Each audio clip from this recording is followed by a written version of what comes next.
terrain. Kwa jina kwanza naitwa Lisienne Binja Mwilare, niko relais communautaire wa PSI.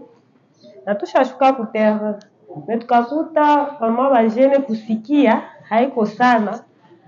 Amplisi ba mingi abako na tuakorde wakati ya kuongea nabo.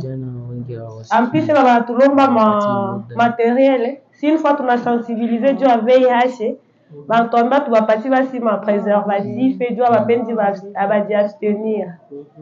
Ndio changamoto jenishaona mie ku terrain. Oui, sasa tunakutana na changamoto ndani ya terrain, na huko mmoja kati ya wale communautaire ambao walikuwa bien formés na PSI Burundi. Unafanya nini kwa ajili ya kuwajibu ili kwamba watoshe mwa ile ignorance? Mimi nawaambia kwanza juu ya materiel, bampasha diriger kwanza kwa hospitali, ndio watawapatia hazo, ndio wanabafournir hazo. Si tuko pale juu kubasensibiliser, koko intéressé unadiriger kwa hospitali. Ndio. Watu huwa unapana nacho unapokuwa umependa kwenye kazi zako. Ya kwanza ni ignorance kwa batu.